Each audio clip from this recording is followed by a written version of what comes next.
Az biraz yüzün gülsün kız. Cenazen çıkıyor sanki evde.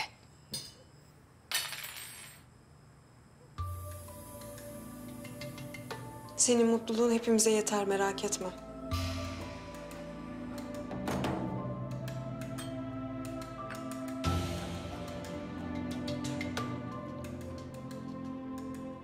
Az köpürteydin bari. Kaç paraya sattın beni? Hı? Ne kadar verdi o adam sana?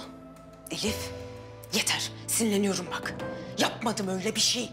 Ben seni çok iyi tanırım Gülendam. Senin bir çıkarın olmasa o adamı kapının önünden bile geçirmezsin. Umarım yaptıklarına değecek bir ücret almışsındır.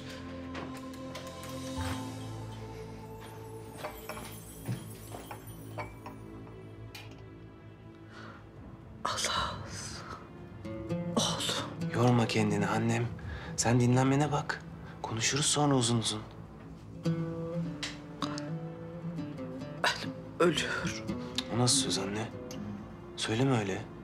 Her şey yoluna girecek. Beni affet.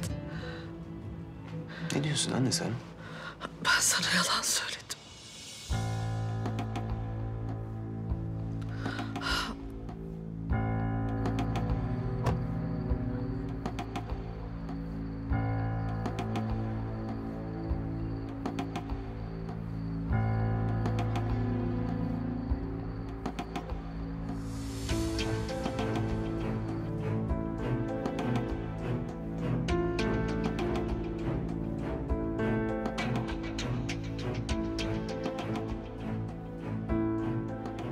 Hadi artık gir konuya ana. Efendim, buraya geliş sebebimiz belli. Hayırlı bir iş için geldik. Lafı fazla uzatmaya gerek yok. Allah'ın emri, peygamberin kavliyle kızınız Elif'i, oğlum Selami'ye istiyorum.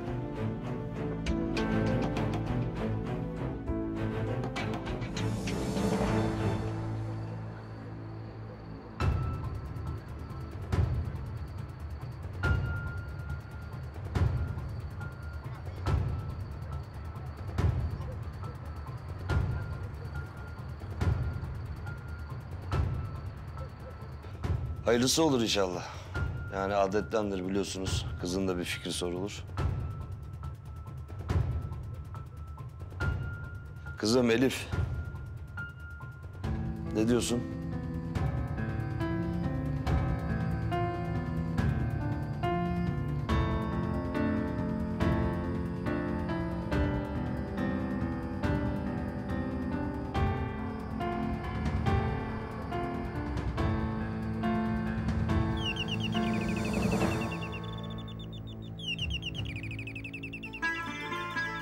Allah Allah. Kim şimdi böyle bu saatte? Münasebetsiz. Ben bakayım.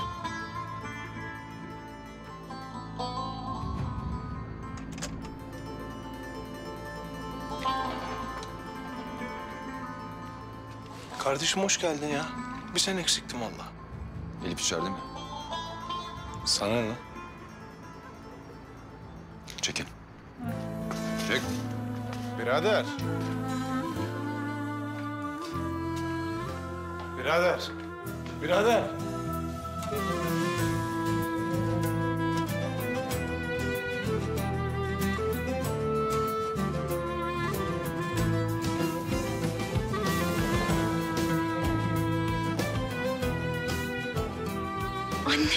Anne bu Bulut Giray bizim evimizde.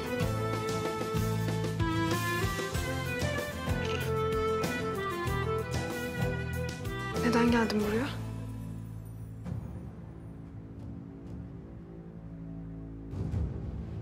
Affet. Ne diyorsun anne sen? Ne anlatmaya çalışıyorsun? Beni affet. Ben sana yalan söyledim. Allah. Cihan. Cihan Giray. Senin baban. Ben sana yalan söyledim. Ne diyorsun anne sen? Beni affet. Anne doğru mu söylüyorsun? Doğru.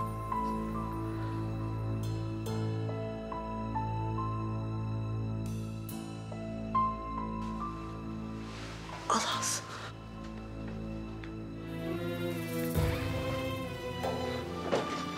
Alas. Alas oğlum.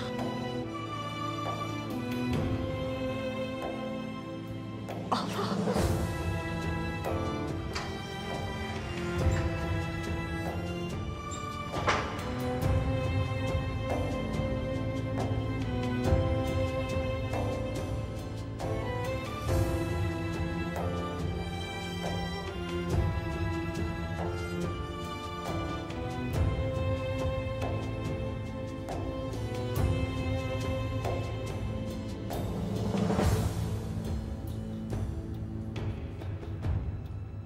Alas, ne oldu?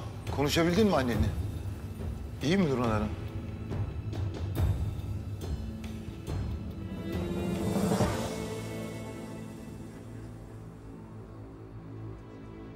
Ne oluyor Gülendam Hanım?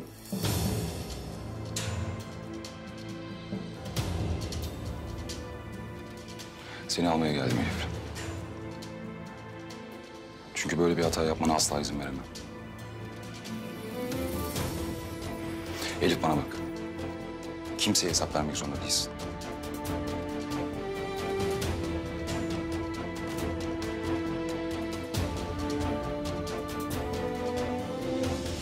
Hadi.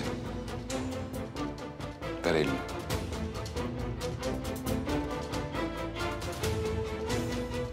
Hemen çekip gidelim buradan.